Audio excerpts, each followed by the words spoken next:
നമസ്കാരം. ജിജെ trends and വൈബ്സിൻ്റെ പുതിയൊരു വീഡിയോയിലേക്ക് നിങ്ങളുടെ ശ്രദ്ധ ക്ഷണിക്കുകയാണ്. ഇന്ന് രാവിലെ കുടുംബസമേതം ആലപ്പുഴ ജില്ലയിലെ ചേർത്തല താലൂക്കിലേക്ക് ഞങ്ങളൊരു യാത്ര പുറപ്പെട്ടു. വഴിയോര കാഴ്ചകൾ കണ്ട് കാണുവാൻ നല്ല മനോഹരമായ വെടിച്ചിട്ട് സീനറിയും കണ്ടായിരുന്നു ഞങ്ങളുടെ യാത്ര. എങ്ങോട്ടാണെന്നല്ലേ? ഇതാ കേട്ടോളൂ കേട്ടോ. കയർ വ്യവസായത്തിൻ്റെ നാളിതുവരെയുള്ള വളർച്ചയും തളർച്ചയും വരൾച്ചയും മനസ്സിലാക്കുവാൻ, വെറുതെയൊന്നുമല്ല, അത് തൊഴിലാളികളോട് തന്നെ ചോദിച്ചറിയുവാൻ, കയറിന് ഇന്നത്തെ വ്യവസായ മാർക്കറ്റിലെ പ്രാധാന്യമെന്ത് എന്നറിയുവാൻ, അതായിരുന്നു നമ്മുടെ ലക്ഷ്യം.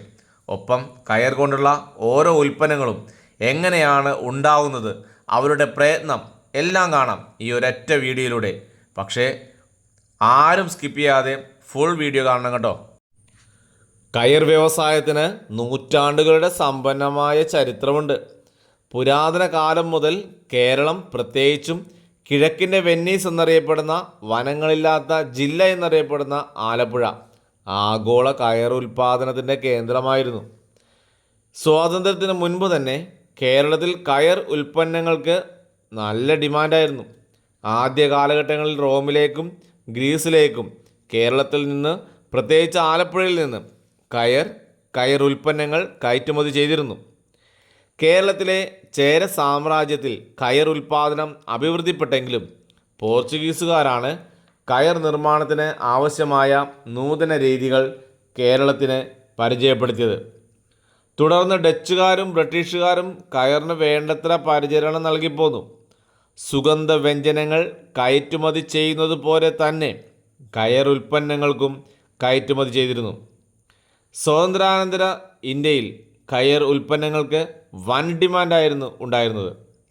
പിന്നീട് കയർ സൊസൈറ്റികൾ സ്ഥാപിച്ചു, കയർ ബോർഡുകൾ സ്ഥാപിച്ചു, കയർ വ്യവസായത്തെ പ്രോത്സാഹിപ്പിക്കുവാൻ വിവിധ പദ്ധതികൾ വന്നു.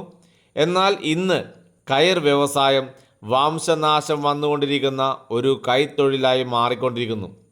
ഈ തൊഴിലിൻ്റെ ഇപ്പോഴത്തെ നിജസ്ഥിതി അറിയുക എന്നതായിരുന്നു ഞങ്ങളുടെ ഇന്നത്തെ യാത്ര. കയർ നെയ്ത്തു സ്ഥലത്തെ തറ എന്നാണ് പണിക്കാർ വിശേഷിപ്പിച്ചത്. ആറന്മുള കണ്ണാടിയെപ്പോലെ ഭൗമസൂചിക മുദ്ര ലഭിച്ച പൈതൃക സമ്പത്താണ് ആലപ്പുഴ കയർ. 2007 കേന്ദ്ര വാണിജ്യ മന്ത്രാലയം ഈ മുദ്ര കേരളത്തിന് സമ്മാനിച്ചത്. ദക്ഷിണേന്ത്യ സന്ദർശിച്ച മാർക്കപ്പോളോ ഉൾപ്പെടെയുള്ള പല വിദേശ സഞ്ചാരികളുടെയും കുറിപ്പുകളിൽ ഈ സുവർണ നാരിനെ പറ്റിയുള്ള പരാമർശമുണ്ട്. ദൈവത്തിൻ്റെ സ്വന്തം നാട്ടിലെ സുവർണ നാരെന്ന പേരിലാണ് രാജ്യാന്തര വിപണിയിൽ കയറിനെ കേരളം പരിചയപ്പെടുത്തുന്നത്. കയർ ക്രാഫ്റ്റ് എന്ന പേരിലാണ് കയർ ഉൽപ്പന്നങ്ങളെ കേരള കയർ കോർപ്പറേഷൻ ബ്രാൻഡ് ചെയ്തിരിക്കുന്നത്.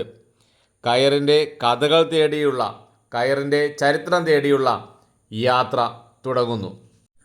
തേങ്ങ പൊതിച്ച് അതിൻ്റെ മടൽ വെള്ളത്തിലിട്ട് ചീഞ്ഞതിനു ശേഷം കരയിലെടുത്ത് തല്ലിയാണ് ചകിരി ഉണ്ടാക്കുന്നത്.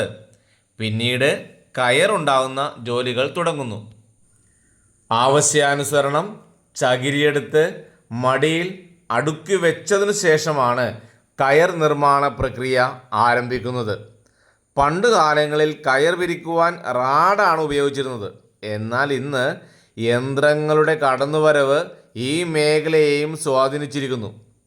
യന്ത്രവൽകൃത റാഡുകളിൽ 2 ഇഴകളാണ് ഒരേ സമയം ഈ അമ്മ ചെയ്തുകൊണ്ടിരിക്കുന്നത്.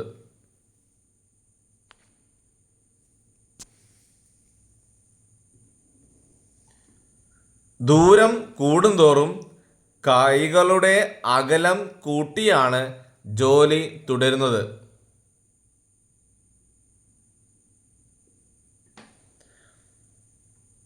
വർത്തമാനം പലതും ഞങ്ങൾ പറയുന്നുണ്ടെങ്കിലും ശ്രദ്ധ ഒട്ടും ചോരാതെ തന്നെയാണ് ആ അമ്മ ഞങ്ങൾക്ക് മറുപടി നൽകുന്നത്.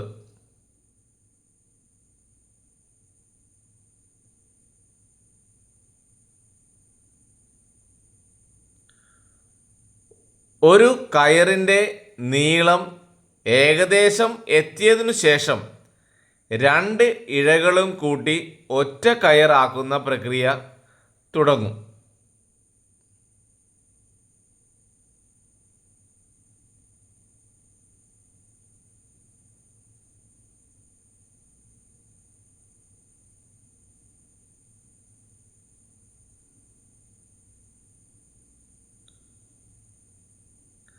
ആഹാ, എത്ര മെയ്വഴക്കത്തോടെ ചുറുചുറുക്കോടെയാണ് ആ അമ്മ കയറുണ്ടാക്കിയതല്ലേ. അങ്ങനെ പിരിച്ചെടുത്ത കയറുകൾ അടുക്കി റോളുകളാക്കി കയർ ഉൽപ്പന്നങ്ങൾ നിർമ്മിക്കുന്ന തറകളിൽ എത്തിക്കുന്നു. ഇവിടെ എത്തിയ കയറുകൾ വലിയ റോളുകളാക്കി മാടിയെടുക്കുന്നു. അങ്ങനെ മാടിയെടുക്കുന്ന അതിമനോഹരമായ കാഴ്ചകളാണ് നിങ്ങളിപ്പോൾ കണ്ടുകൊണ്ടിരിക്കുന്നത്.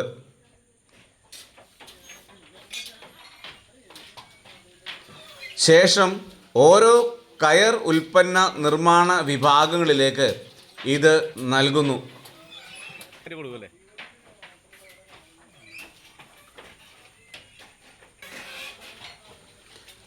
കയർ ഉപയോഗിച്ചുള്ള വസ്തുക്കൾ ഉണ്ടാക്കുന്ന അതിമനോഹരമായ കാഴ്ചകളാണ് നിങ്ങൾ കണ്ടുകൊണ്ടിരിക്കുന്നത്. ഒരുപാട് ജോലിക്കാർ ഉള്ളതുകൊണ്ട് തന്നെ കയർ മാടുന്ന ജോലി അല്പം വേഗത്തിലായിരുന്നു. ഓരോരുത്തരും അവരവരുടെ ജോലിയിൽ വളരെ വേഗത്തിൽ വ്യാപൃതരായിരുന്നു. ഇവരുടെ ജോലി കണ്ടു തുടങ്ങിയതിനു ശേഷം സമയം പോയത് അറിഞ്ഞതേയില്ല. ഈ ഒരു തൊഴിൽ നമ്മുടെ പുതുതലമുറയെ കാണിച്ചു നൽകേണ്ടത് വളരെ അത്യാവശ്യമാണ്. കയറുൽപ്പന്നങ്ങൾ ഒരുപാട് വീട്ടിലുണ്ടെങ്കിലും അവ നിർമ്മിക്കുവാനെടുക്കുന്ന ഇവരുടെ എഫേർട്ടിന് ഒരു ബിഗ് സല്യൂട്ട് നൽകുക തന്നെ വേണം. ഓരോ അവധി ദിവസം കിട്ടുമ്പോൾ ഇതുപോലുള്ള പരമ്പരാഗത കൈത്തൊഴിലുകൾ സന്ദർശിക്കുവാൻ നാം സമയം കണ്ടെത്തുക തന്നെ വേണം. ഇങ്ങനെ നിർമ്മിക്കുന്ന ചവിട്ടിയുടെ അരികു തുന്നുന്ന ജോലിയാണ് ഒരു ചേച്ചി ഇവിടെ ചെയ്യുന്നത്. ഇതിന് കോട്ടൺ കെട്ട് എന്നാണ് പറയുന്നത്. സ്റ്റിച്ചിങ് എന്ന മറ്റൊരു ഇനവും കൂടി ഇതിലുണ്ട്. എന്നായാലും കോട്ടൺ കെട്ട് വളരെ ഭംഗിയിൽ വേഗത്തിലാണ് ചേച്ചി ചെയ്യുന്നത്. ചവിട്ടി മാത്രമല്ല കേട്ടോ, കയർ കൊണ്ടുള്ള ഭൂവസ്ത്രവും ഇവിടെ നിർമ്മിക്കുന്നു. ഭൂവസ്ത്രം എന്താണെന്നല്ലേ? നമ്മുടെ തൊഴിലുറപ്പ് ചേച്ചിമാർ പാടവരമ്പത്തും തോടരികിലുമൊക്കെ ചിറ പിടിക്കുവാൻ ഉപയോഗിക്കുന്ന കയർ കൊണ്ടുള്ള ഉൽപ്പന്നമില്ലേ, അതാണ് കയർ ഭൂവസ്ത്രം. ഈ ജോലി ഒറ്റയ്ക്കല്ല ചെയ്യുന്നത്, രണ്ടുപേർ ചേർന്നാണ് ചെയ്യുന്നത്. ഈ രണ്ടുപേർക്കും മനപ്പൊരുത്തം വേണം എന്ന് ചുരുക്കം. എന്തിനാണെന്നാണോ? ഇരുവരുടെയും കാലുകളുടെ ചലനം ഒരുമിച്ച് ആയിരിക്കണം. കയർ പാസ് ചെയ്യുവാൻ ഉപയോഗിക്കുന്ന ഉപകരണം ഒരേ വേഗത്തിൽ എറിയുവാൻ സാധിക്കണം. ഇങ്ങനെയുള്ള ഒരുപാട് കാര്യങ്ങൾക്ക് മനപ്പൊരുത്തം ഇവർക്ക് അത്യാവശ്യമാണ്. എന്തായാലും നല്ലൊരു കുലത്തൊഴിൽ കാണുവാൻ സാധിച്ചതിലുള്ള സന്തോഷം ഞങ്ങളിലുണ്ടായിരുന്നു. എന്നാൽ കയർ മേഖല ഈ പോക്ക് പോയാൽ ഈ തൊഴിൽ വംശനാശം സംഭവിച്ചു പോകും എന്ന് അവർ പറഞ്ഞപ്പോൾ വളരെ സങ്കടവും തോന്നി. ഈ തൊഴിലിൻ്റെ പ്രാധാന്യവും സങ്കടവും നിങ്ങളുമായി പങ്കുവയ്ക്കുവാൻ സാധിച്ചതിൽ ജിജെ ട്രെൻഡ്സ് ആൻഡ് വൈബ്സ് കൃതാർത്ഥരാണ്. വീഡിയോ കണ്ടിഷ്ടപ്പെട്ടാൽ സബ്സ്ക്രൈബ് ചെയ്യണം, ലൈക്ക് ചെയ്യണം, നിങ്ങളുടെ അഭിപ്രായം കമൻറ്റ് ബോക്സിൽ രേഖപ്പെടുത്തുകയും ചെയ്യണം. മറ്റൊരു വിശേഷവുമായി നിങ്ങളുടെ മുൻപിൽ വരുമെന്ന് ഉറപ്പു നൽകുന്നു. ജിജെ ട്രെൻഡ്സ് ആൻഡ് വൈബ്സ്. നന്ദി, നമസ്കാരം.